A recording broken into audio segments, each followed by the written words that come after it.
à découvrir ce que c'est vraiment le passage de l'adolescence à l'âge adulte avec donc le docteur Chevillon et également Madame, excusez-moi, je suis obligé de lire, Ségolène Hénin, qui est donc la coordinatrice de scolarité à Saint-Louis et donc qui est de l'association L'école à l'hôpital. Merci à tous les deux de venir.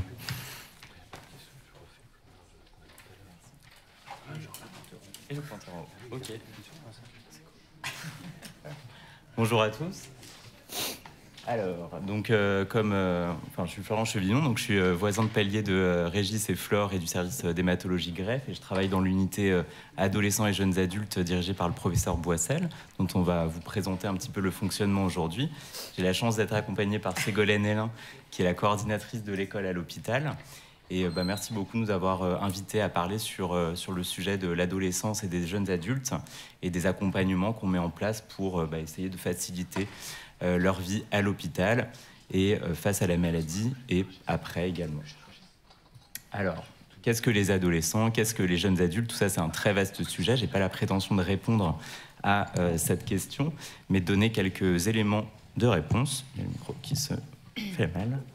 Donc, il y a une définition, en tout cas, de l'adolescence qui est une définition internationale de l'Organisation mondiale de la santé qui précise que l'adolescence, c'est une période de transition de l'enfance à l'âge adulte et qui met une barrière entre 10 et 19 ans et qui précise que c'est vraiment une étape unique du développement humain et notamment qu'elle va permettre de poser les bases d'une bonne santé par le futur. Donc, c'est vraiment une période qui est extrêmement importante.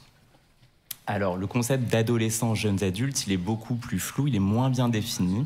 En France, on dit que c'est de 15 à 25 ans, mais cette définition, elle est parfois, enfin en tout cas dans d'autres pays, elle n'est pas consensuelle. Et donc, ça peut aller de 12 ans dans certains pays jusqu'à même 39 ans. Alors, ça représente quand même environ, en France, selon les données de l'INSEE en 2022, à peu près 12% de la population française.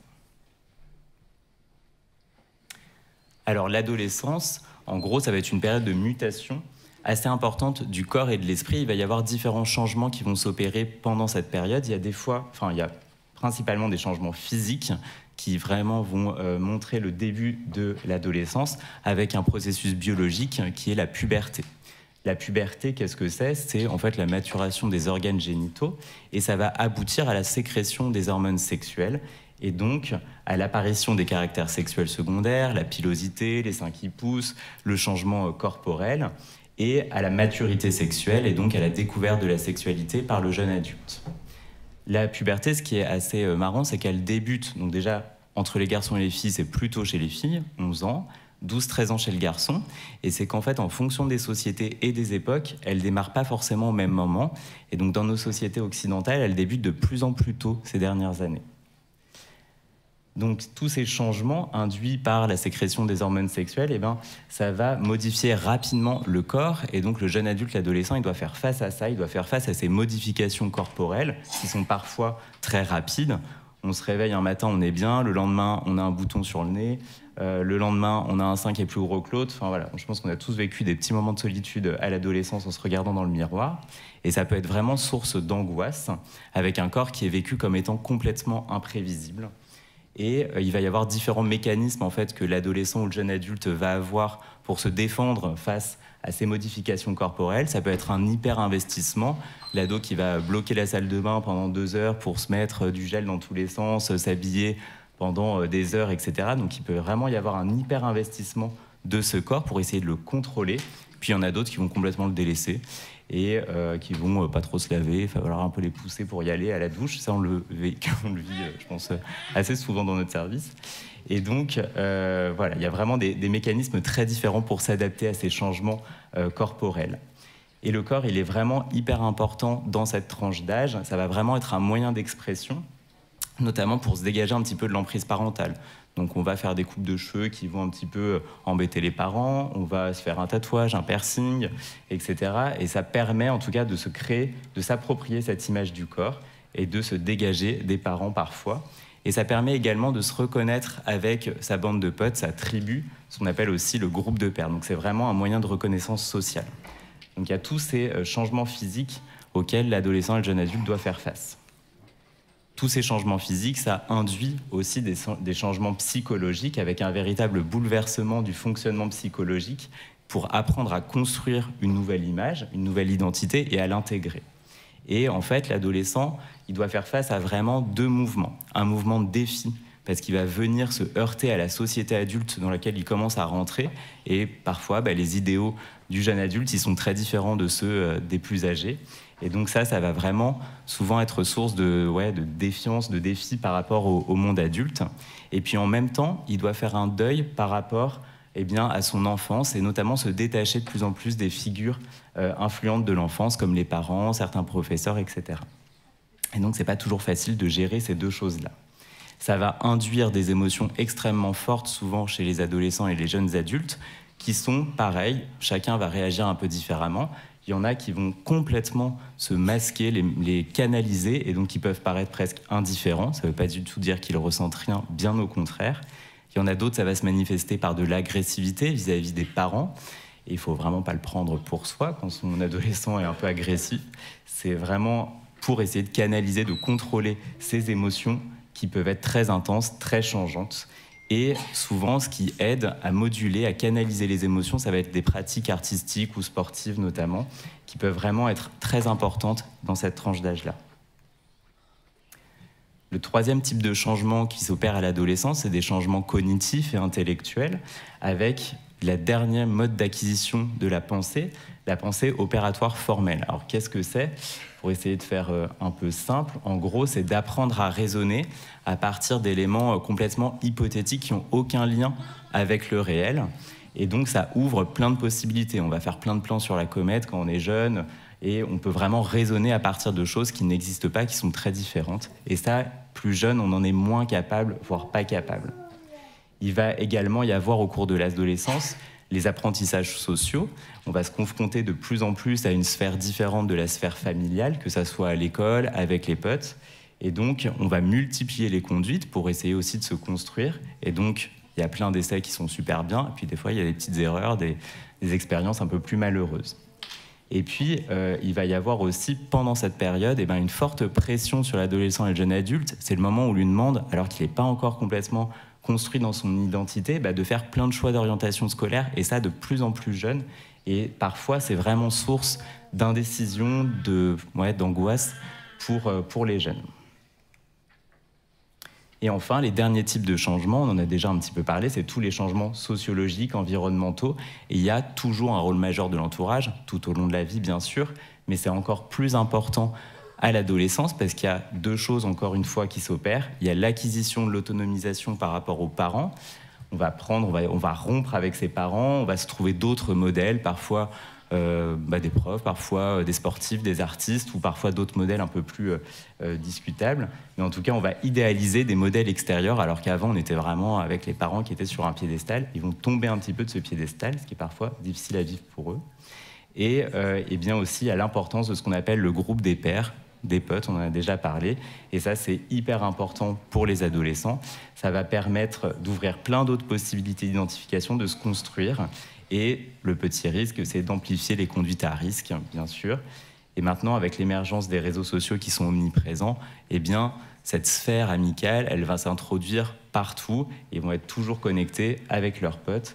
Donc ça c'est le côté positif, mais ça peut aussi parfois, on le sait, avec tout ce qui est harcèlement, tout ça, être dans des choses plus embêtantes.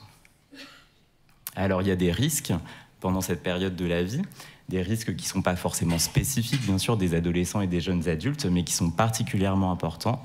Il va y avoir vraiment un risque de troubles anxieux, qui sont liés aux différentes choses qu'on a dit, le flottement identitaire, la transformation du corps, et la modification du rapport à la famille et aux autres. Il y a des risques de faire des vrais épisodes dépressifs caractérisés. Et il y a aussi d'autres risques de conduite addictive, de troubles alimentaires, notamment l'anorexie mentale, pour essayer de contrôler justement complètement ce corps qui change. Et puis, c'est moins des pathologies, mais il va y avoir certains traits de caractère qu'on va retrouver un petit peu stéréotypés chez certains, bien sûr, il ne faut jamais faire de généralité, mais chez certains adolescents, il y a souvent de l'impulsivité. Voilà, on n'est pas tolérant quand on dit non, là tu vas pas pouvoir faire ça parce que si, parce qu'il y a un traitement, etc. Donc il faut faire face à ça. De l'instabilité aussi, on veut tout de suite avoir tout maintenant et avoir de la satisfaction dans toutes les choses qu'on fait. Parfois de l'opposition, c'est le mode de certains pour pouvoir vraiment apprendre à se construire son identité, à s'affirmer par rapport aux parents. On s'oppose et du coup on s'oppose un petit peu à tout. Et parfois de l'intransigeance, on ne veut pas faire de compromis. S'il faut faire ça, il faut faire et c'est comme ça. Alors quand on rajoute dans cette période déjà très difficile une maladie grave, brutale, comme est l'aplasie médulaire, forcément il va y avoir à la fois un impact de la maladie sur ce processus qui est l'adolescence et la transition vers l'âge adulte, mais également un impact de cette période de vie sur la maladie, plutôt sur les soins. Et donc l'adolescent il va devoir être confronté à deux problèmes qu'il doit faire face en parallèle. Et donc, la maladie, comment elle va influer l'adolescence? Souvent, alors je dis souvent, en tout cas, elle peut être vécue comme une sanction des différents mouvements qu'il y avait au cours de l'adolescence. Une sanction des désirs d'autonomisation par rapport aux parents, une sanction par rapport aux désirs sexuels naissants. Et donc ça, c'est un des risques, c'est vraiment une espèce de régression de l'adolescent qui commence à s'émanciper et qui va revenir prendre sa place d'enfant dans la sphère familiale, les parents qui vont reprendre les choses, et cette période qui est hyper importante, elle peut être complètement mise à mal, mise en pause par la maladie. Par ailleurs, la maladie, elle va induire des changements physiques, la pose du cathéter, la perte des cheveux quand il y a des chimiothérapies, et donc il doit faire face à l'acné, à son corps qui se modifie, etc. Et en plus à ces changements que la maladie et les soins lui imposent, c'est encore plus difficile à vivre. Et puis il y a la coupure sociale aussi avec ses copains, avec l'école, et il peut se sentir en complet décalage avec ses copains quand lui, il doit faire face à une maladie grave, à l'éventualité d'une mort. Enfin voilà, c'est vraiment des choses super difficiles de se retrouver dans son groupe de potes et de faire comme si de rien n'était. Alors maintenant, grâce aux réseaux sociaux, c'est l'avantage aussi. Il y a moins de coupures qu'avant avec les copains, mais quand même, ça reste difficile. Et puis l'adolescence, elle peut impacter, comme je vous l'ai dit, les soins, notamment... ça a été rapporté dans plusieurs études qu'il y a quand même un défaut d'adhésion et d'observance aux soins qui est particulièrement importante dans cette tranche d'âge par rapport aux enfants ou aux plus âgés. Il peut y avoir de l'opposition et également, ça c'est un fait, les 15-25 ans, ils sont moins inclus dans les essais cliniques pour avoir accès à de nouveaux traitements ou à de nouvelles thérapies. Et voilà. Alors, où prendre en charge les patients qui ont entre 15 et 25 ans? On va dire avant les années 2000, c'était assez schématique. À partir de 15 ans, on peut être pris en charge à l'hôpital adulte, mais souvent les moins de 18 ans, c'était pédiatrie. Les plus de 18 ans, c'était dans des services adultes. Et il n'y avait pas forcément de lieu de transition. Alors qu'est-ce que ça induisait? Pour certaines maladies, ça induit des différences de prise en charge thérapeutique. Un patient qui a 16 ans, qui a une leucémie aiguë, dans un service adulte, il va être pris en charge par des protocoles adultes, dans un service de pédiatrie, par des protocoles pédiatriques. Et donc, ce n'est pas les mêmes traitements qu'il reçoit, et ça peut poser souci. Il va y avoir des différences d'accompagnement. On n'accompagne pas pareil quelqu'un face à la maladie qui a 65 ans que quelqu'un qui a 17 ans, et il se retrouve avec les mêmes possibilités d'accompagnement. Donc, ça peut poser souci. Et les structures adultes et pédiatriques n'étaient pas forcément adaptées à tous ces changements dont on a parlé, sociaux, psychologiques, physiques. Et donc, il y a eu le développement d'équipes et de structures de soins dédiées qui, au départ, se sont formées sous la forme d'équipes transversales qui intervenaient. Par exemple, dans la région PACA, à Nice, il y a une équipe mobile, adolescents et jeunes adultes, qui va dans les différents services d'hématologie ou d'oncologie de la région. Et puis, la première unité adolescents et jeunes adultes, elle a été créée à l'Institut Gustave Roussy en 2002. Et puis, depuis, se sont développées certaines, dont celle de Saint-Louis, qui a maintenant 12 ans, 13 ans. Voilà. Et maintenant, ça fait vraiment partie, alors dans le cadre du cancer, le plan de l'INCa, le dernier plan cancer, il y a vraiment une partie prise en charge spécifique, détaillée, des adolescents et jeunes adultes. Donc c'est vraiment quelque chose qui s'est vraiment intégré à la société et au monde du soin et au monde médical ces dernières années. Alors on va vous présenter l'unité dans laquelle on travaille, dont Régis a un petit peu parlé. Donc c'est l'unité AJA. Il y a notre super logo qui est dessiné par un artiste, vous avez peut-être vu ces tags dans la rue, Monsieur Chat, il s'appelle. Donc c'est bien, c'est dans la thématique. Et il a fait cette fresque aussi dans le service. Donc le service, il y a 12 lits dits conventionnels, 4 lits en chambre stérile pour les patients greffés qui sont en cours de réfection, parce qu'elles datent des années 70, donc là on est en train de les faire. Et il y a une salle un peu particulière qui est la salle d'activité et de détente, qui est vraiment réservée aux patients. On essaye de ne pas aller les embêter quand ils sont dans cette salle. C'est la salle AJA, tout simplement.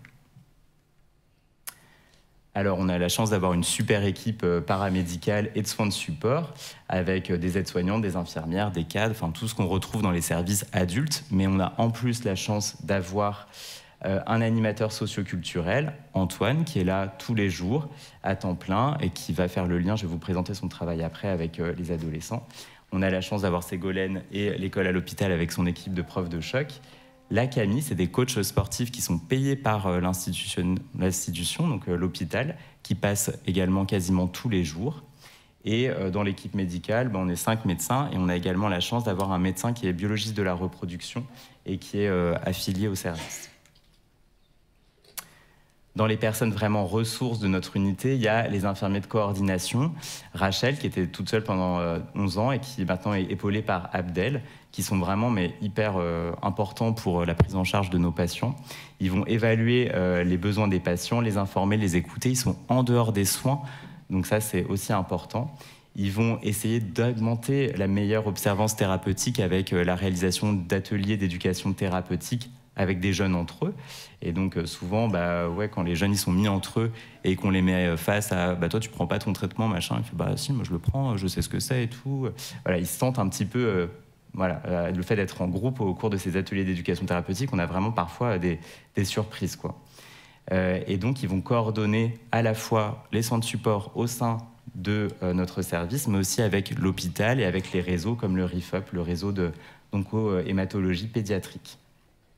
Antoine, qui est là, masqué pendant le Covid, qui donc lui va pas mal chercher des financements pour avoir des projets, des activités, des séjours dans le service, mais aussi en dehors du service. Donc pareil, une personne vraiment ressource. Il essaye de rester en dehors des soins, d'être vraiment à l'écoute des patients et de pas forcément savoir leur pathologie, de pas s'intéresser au médical, aux soins, mais d'être à côté. C'est souvent une oreille hyper importante pour les patients. Et donc Antoine, il établit ce planning d'activité. Donc ça, c'est celui du mois de juin actuel. Donc on a la chance d'être aidé par de nombreuses associations. J'ai mis ici des associations d'anciens patients ou comme la Princesse Margot, Kimba, ou des associations un peu plus spécifiques comme Juris Santé 20 ans un projet qui vont se focaliser sur l'accompagnement social et sur des projets après la maladie notamment. Donc des fois, il y a des activités yoga, tennis, des fois on a des cours de boxe, ce qui nous stresse un peu quand le patient n'a pas de plaquettes. Mais quand on passe dans le couloir et qu'on voit que c'est des petits moments de solitude. Et je passe la parole à Ségolène pour vous présenter l'école à l'hôpital. Bonjour. Donc en quelques mots, l'école à l'hôpital existe depuis 95 ans. C'est une dame qui s'appelle Marie-Louise Imbert qui a eu cette belle inspiration pour apporter à l'esprit ce que les médecins apportaient au corps. Et donc voilà, elle accompagne des jeunes patients de 5 à 25 ans dans tous les hôpitaux où il y a des enfants et des jeunes malades. Et l'idée, c'est qu'ils continuent à travailler et à poursuivre leur scolarité pour pas qu'ils aient la double peine, maladie, échec scolaire. Donc voilà. Oui, donc l'importance, en tout cas à l'AJA, effectivement, comme disait Florian, il tombe malade dans quelques jours et c'est un peu le choc. Donc quand on leur dit qu'il y a un accompagnement scolaire, je passe voir tous ces jeunes dans leur chambre pour faire leur connaissance, savoir où ils en sont dans leur cursus scolaire. Donc là, c'est surtout des lycéens, seconde, première, terminale et des post-bac. Et donc, je leur annonce la bonne nouvelle qu'ils vont avoir des cours du lundi au vendredi avec des profs. Donc, généralement, ils disent « Ah non, mais je me sens pas très bien ». Et donc, je leur explique que c'est génial parce que c'est des cours individuels à leur chevet, que c'est des profs absolument géniaux, qui vont pas avoir 2 heures de cours en kikinant. Et qu'au contraire, c'est peut-être une façon de revoir des chapitres qu'ils n'ont pas pigés ou de prendre le temps. Et surtout, 1 heure de cours individuel, ça équivaut largement à 4 heures de cours en classe. Donc ça, c'est chouette. Et puis, comme on bosse en équipe tous ensemble à l'AJA, ça fait partie de la guérison de ces jeunes et de les projeter dans l'après-maladie et de ne pas perdre leur année. Donc moi, ça fait 3 ans que je suis à l'AJA, ma 3e année scolaire. Donc en gros, je rencontre une 50aine de jeunes par année scolaire. Cette année, j'ai une équipe de 10 professeurs qui interviennent bénévolement, mais qui sont tout à fait compétents. C'est généralement leur profil, c'est des professeurs qui sont en poste et ils veulent donner un peu de temps et de sens à leur enseignement et ils s'engagent une demi-journée par semaine sur l'année scolaire. Par exemple, il y a un planning que je distribue à tous les jeunes. Le lundi, il y a maths, histoire géo. Le mardi, il y a français, langue, éco-gestion, etc. Et personnellement, donc moi, ça me permet... Je me mets en lien, une fois que la famille et les malades ont prévenu le lycée ou leur établissement, je me mets en contact avec eux pour officialiser la scolarité, leur dire qu'ils ne sont pas partis aux Bahamas et qu'ils n'ont pas non plus l'appendicite et qu'il va falloir donc assurer un suivi scolaire à distance et que c'est tout à fait possible. Donc généralement, en étant un peu convaincant, les établissements scolaires et les universités comprennent la situation. Et quand ils ont des examens à passer pour des premières terminales et même des post-bac, Saint-Louis est centre d'examen. C'est-à-dire qu'ils restent inscrits dans leur établissement, mais ils peuvent passer leurs examens à l'hôpital. Donc la semaine prochaine, de lundi à vendredi, je vais surveiller des examens après avoir préparé en amont l'organisation de ces examens. Oui, donc ça, je suis peut-être allée un peu trop vite. Donc, ce qui se passe, c'est que pour l'organisation des examens, moi, je suis l'école à l'hôpital et plus particulièrement à Saint-Louis, comme il n'y a pas l'éducation nationale, parce que c'est un hôpital d'adultes, historiquement, il n'y a que l'école à l'hôpital. Mais donc, on a un numéro de RNE, comme un établissement scolaire, et je me mets en lien avec l'établissement. Je préviens la maison des examens au SIEC que tel élève... Par exemple, Alice, l'année dernière, est arrivée début mai. Elle avait une aplasie médulaire. Donc, Alice était en terminale. Donc, je lui ai dit, qu'à cela ne tienne, tu vas passer tes spécialités dans 2 semaines ici. Et puis, la philo et le grand oral, avec des aménagements. Donc, j'ai prévenu avec l'accord de sa famille et d'Alice, j'ai prévenu le lycée. Je me suis mis en lien avec la maison des examens. Et puis, la semaine qui précède, je reçois les sujets, où je vais les chercher. C'est encore plus sympa. Et puis, au même jour, aux mêmes heures, c'est pas tout à fait dans leur lycée. Ça peut se passer dans leur chambre quand ils sont hospitalisés. Ça a été le cas de cette jeune fille. Ou alors dans la salle AJA, qu'Antoine nous prête gentiment. Avec un aménagement principalement de tiers-temps. Parfois, ils peuvent être obligés de rédiger sur un ordinateur ou d'avoir un secrétaire. Et donc voilà, ça se passe très bien. Donc Alice, elle a pu faire 3 épreuves. Il y en a une pour laquelle elle était trop fatiguée. Donc on a demandé un report pour le mois de septembre, un étalement de session. Et elle a validé brillamment son bac au mois de septembre. Et elle a pu commencer ses études mi-septembre, comme les autres étudiants. Et en plus, elle a été très forte parce qu'elle a passé ses 4 heures de philo en chambre stérile. Et grâce aux aménagements, elle a pu dormir 1 heure au milieu de sa philo. Et ça l'a bien inspirée pour la suite. Donc, voilà, moi, je suis là pour les aider, les motiver. Mais c'est quand même eux qui nous donnent une sacrée leçon de courage. Et voilà, c'est une belle expérience. Heureusement, il passe quelques semaines à l'hôpital, mais pas des mois entiers. Donc, il y a le retour à la maison que j'organise aussi en lien avec le lycée, l'éducation nationale. Et en fait, il y a des profs. L'APAD, c'est l'accompagnement pédagogique à domicile avec des professeurs de l'éducation nationale qui soit sont les professeurs du lycée en question et qui veulent bien donner du temps en plus pour suivre un élève en allant chez lui ou en visio. Ça peut être les professeurs de la classe ou du lycée.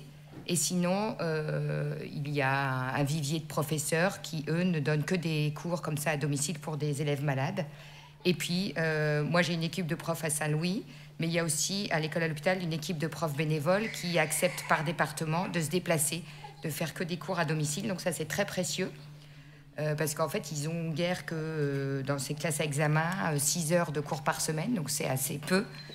Mais finalement, on arrive à sélectionner les cours les plus importants et à continuer une scolarité quand même adaptée à leur traitement, à leur fatigabilité et à la situation. Et donc moi, je reste pas mal en lien avec eux, même quand ils sont à la maison. J'essaye de les suivre et de voir si tout roule.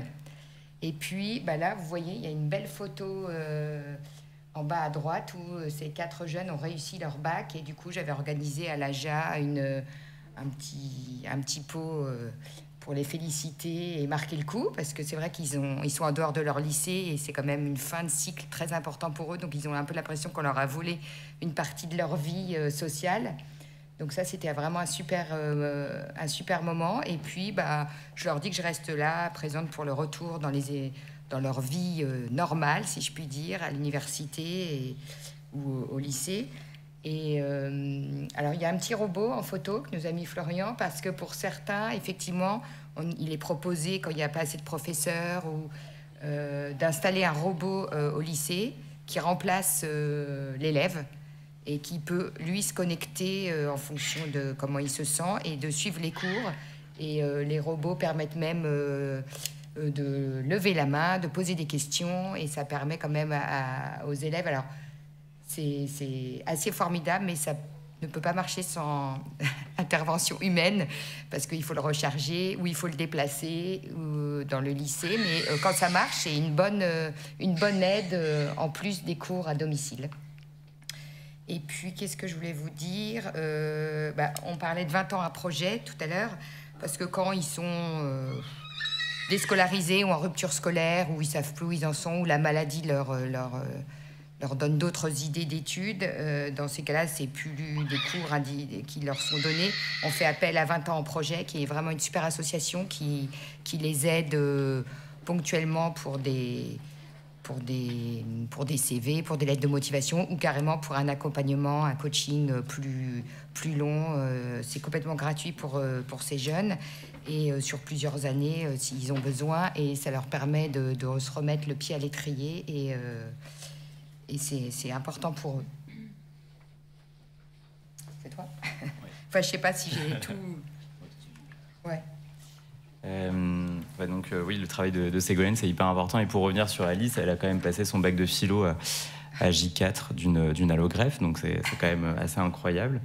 Et nous, donc l'équipe médicale, on essaye vraiment de s'adapter. Quand il y a cours de français, on revient le voir à la fin du cours de français. Donc des fois, ça nous fait des visites qui se terminent à 15h. Mais vraiment, c'est hyper important. Et le travail de Ségolène et des profs est fondamental dans le service. Pour revenir sur le côté médical, donc comme l'a dit Régis, on est une unité qui est vraiment à cheval avec plein d'autres services à la fois d'Île-de-France et de Saint-Louis. Donc on multiplie un petit peu les réunions avec nos collègues des services adultes et pédiatriques pour trouver le meilleur traitement pour les patients. Et donc on est vraiment, pour les patients qui ont des lymphomes, on va à la RCP, donc la réunion de concertation pluridisciplinaire où sont prises les décisions de traitement de Saint-Louis, mais aussi à celle d'Île-de-France pédiatrique. Pour les aplasies médulaires et les greffes, on travaille avec le service de Régis. Mais on travaille aussi pour les greffés de moins de 18 ans. On prend aussi les décisions, on en discute avec les services de pédiatrie de Robert Debré et de Trousseau. Donc c'est vraiment, ça demande pas mal de coordination, mais on pense que c'est important pour trouver le meilleur traitement pour chaque patient dans cette tranche d'âge. Je vous ai également parlé donc de l'accompagnement, la chance qu'on a d'avoir une médecin biologiste de la reproduction, le professeur Catherine Poirot, qui maintenant est remplacée par le docteur Virginie Barrolange dans quelques mois, qui fait partie du service. Et ça, c'est super important de l'avoir avec nous parce que certains des traitements, alors pas le SAL, cyclosporine, Revolade, mais les traitements que les patients vont recevoir avant la greffe, ils peuvent être toxiques pour les spermatozoïdes ou pour les ovaires. Et donc, c'est hyper important qu'ils puissent être vraiment conseillés par un médecin qui est dédié, une consultation dédiée à ça, et qu'on puisse éventuellement leur proposer un moyen de préserver leur fertilité, parce que la guérison, ça passe par plein de choses, et ça peut passer pour certains, eh bien, une fois qu'ils seront loin de cette maladie, loin de la greffe, par un désir de parentalité, le fait d'avoir des enfants, et donc de leur proposer une solution pour l'avoir si les traitements ont abîmé leurs ovaires ou leurs spermatozoïdes. C'est vraiment partie intégrante du traitement, et donc c'est très important pour l'équipe, et donc on les réfère au professeur Catherine Poirot, avec un suivi systématique et des consultations systématiques aussi en post-greffe d'information et de suivi. Rapidement, 2 diapositives pour terminer sur l'aplasie médulaire dans cette tranche d'âge.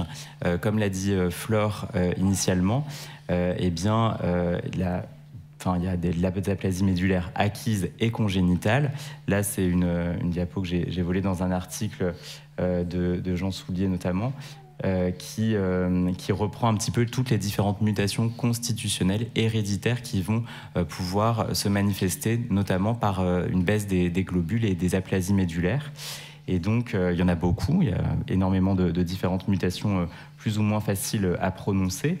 Et donc, pendant cette tranche d'âge, il faut se méfier de ces aplasies médulaires héréditaires. Il y en a beaucoup qui sont diagnostiquées en pédiatrie, mais parfois, elles se révèlent un peu plus tardivement dans la vie. Donc, il faut vraiment se méfier de ça parce que les prises en charge sont différentes, les toxicités des traitements également. Ah, ça va suivre. Ah si. Et donc, pour les aplasies médulaires acquises, donc l'adolescence et le jeune adulte, c'est un pic de fréquence d'incidence.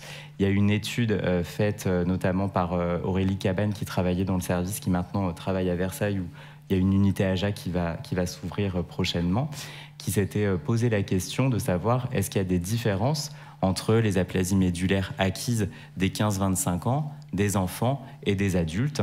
Alors finalement, en termes de causes, il n'y a pas l'air d'avoir de différences qui ressortent dans cette étude.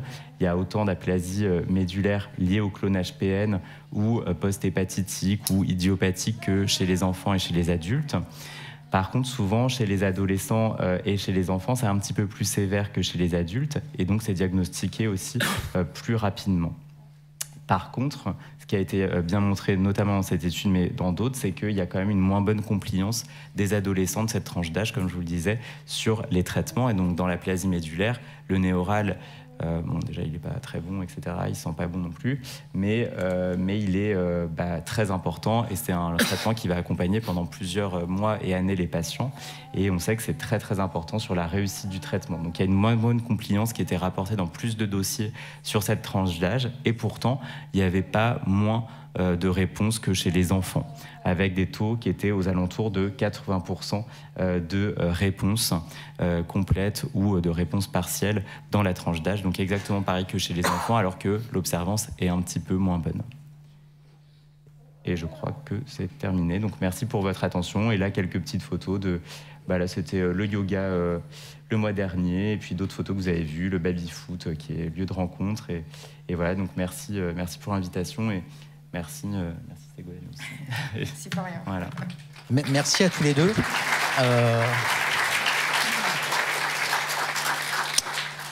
Avant de poser quelques petites questions de ma part, est-ce que dans la salle, il y a des questions sur cette phase de transition? Le micro arrive, il est derrière vous.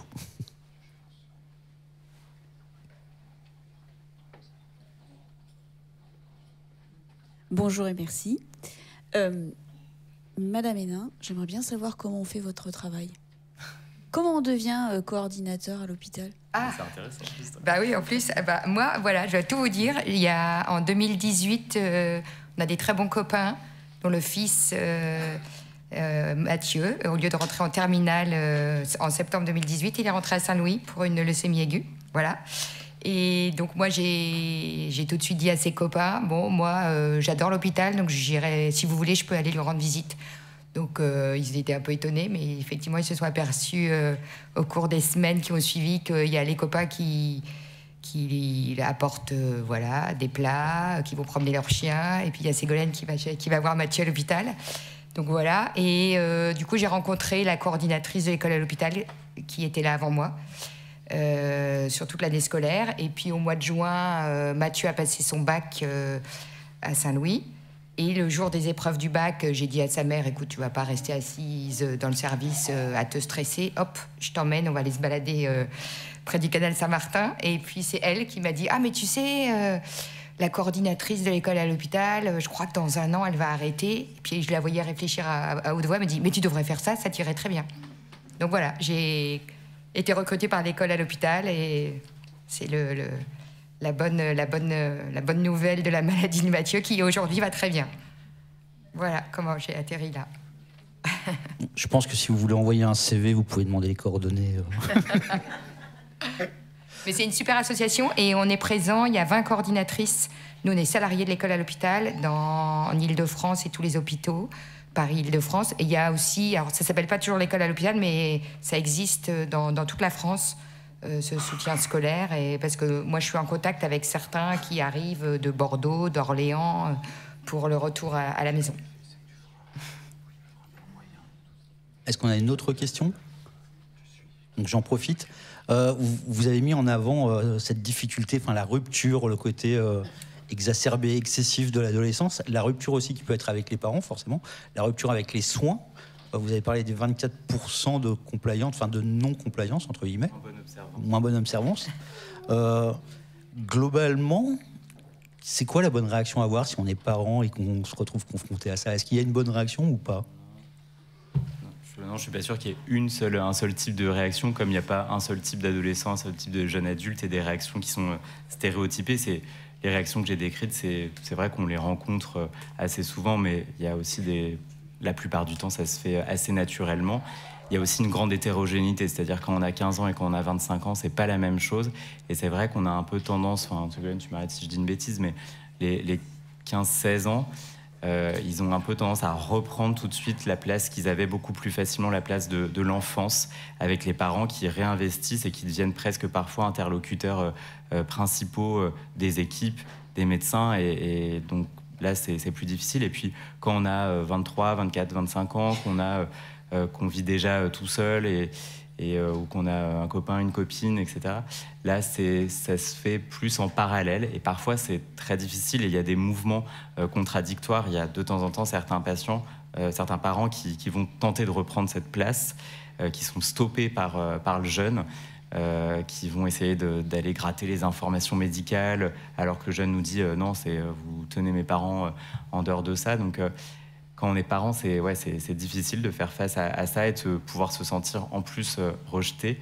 Je pense qu'il faut écouter le jeune. Ils sont hyper surprenants, tous, avec des réactions différentes. Mais voilà, d'essayer de prendre un peu du recul, de faire confiance aux jeunes. Ils sont assez incroyables face à des annonces de maladies graves. Souvent, ils vont se tourner vers leurs parents, plus les rassurer. C'est plus ce genre de réaction qu'on voit, avec des parents effondrés, des jeunes qui vont être là. Non, mais ça va aller, t'inquiète.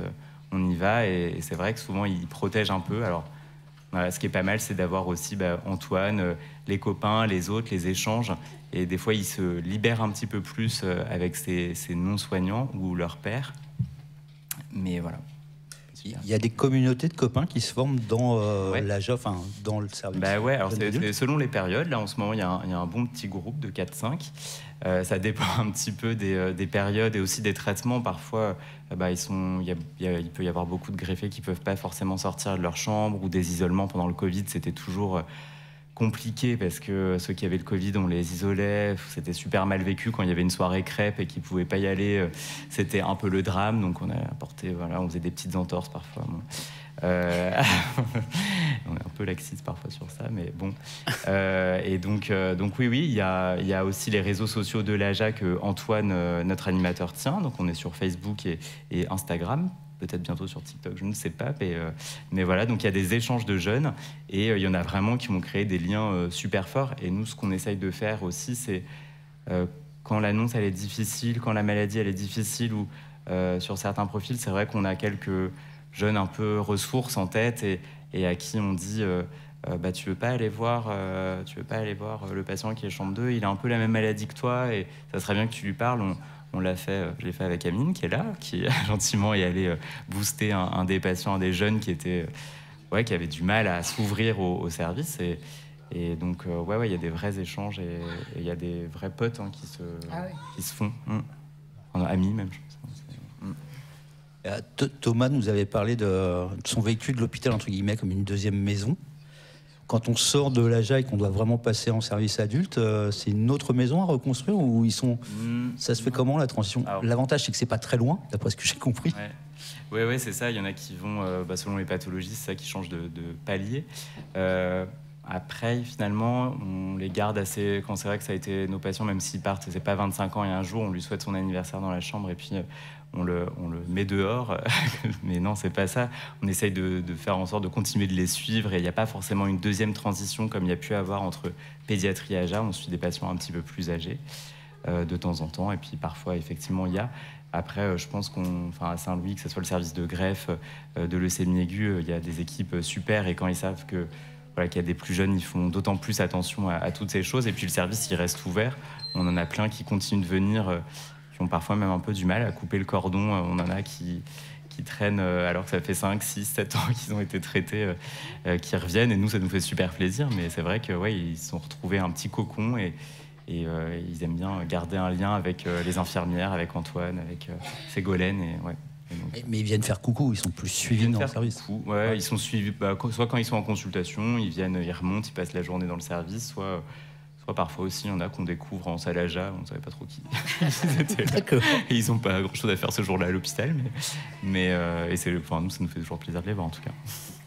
Une question sur le versant scolarité et toujours côté parents, entre guillemets, le taux de réussite, il est aussi bon que la moyenne nationale, entre guillemets. On a plus de 100% de réussite à Saint-Louis. Et même, félicitations. Et même les étudiants peuvent passer leur partiel à Saint-Louis. Et puis, généralement, les aménagements de décalage de stage, Amine en sait quelque chose, ça se fait bien. De toute façon, dans toutes les écoles post-bac, il y a des cellules handicap, donc le nom n'est pas génial, mais c'est quand même eux les référents. Et ils mettent plein de choses en place, et je trouve que ça... Et là aussi, c'est votre rôle de faire cette coordination avec les établissements, enfin ces cellules entre guillemets handicap? Alors, comme ils sont plus grands et majeurs, généralement, je demande aux jeunes, de les contacter. Et moi, je les contacte en parallèle et je laisse mes coordonnées s'il y a besoin. Ce qui permet, en fait, aux établissements ou aux écoles, sur tout ce qui est aspect médical, ils savent que s'il y a besoin d'un certificat médical ou de choses comme ça, mais généralement, ils communiquent directement avec les jeunes. Tout en bas. Le micro redescend.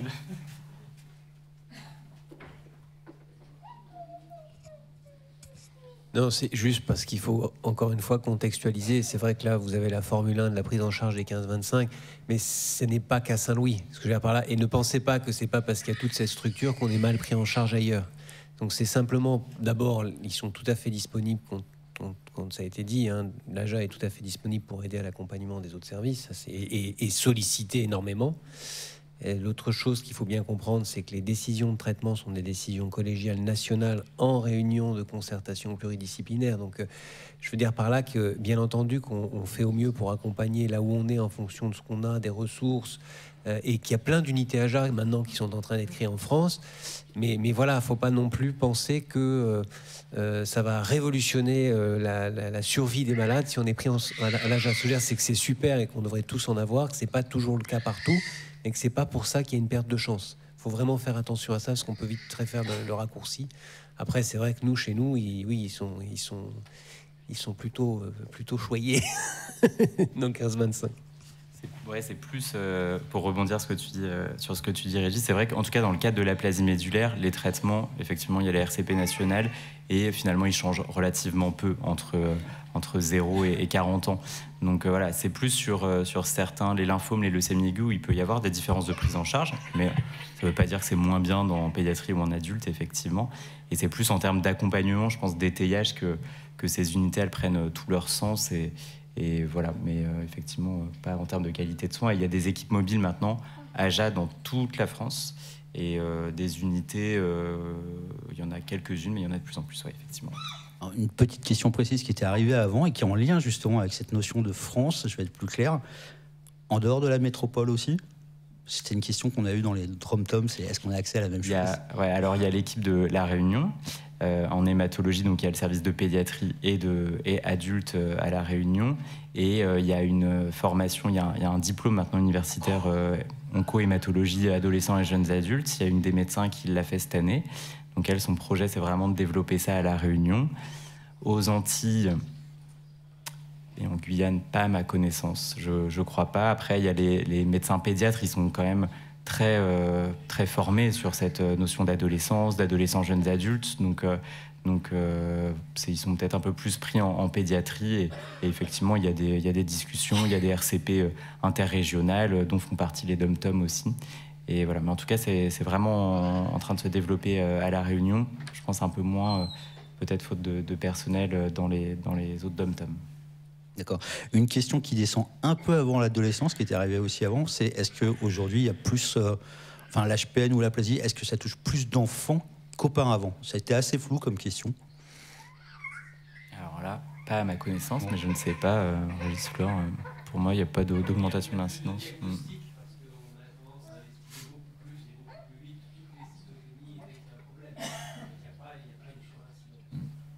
Merci. Après, ce sera une question sur les traitements, mais on va l'aborder cet après-midi sur le versant pédiatrie. Merci à tous les deux. Merci à vous. Merci. Et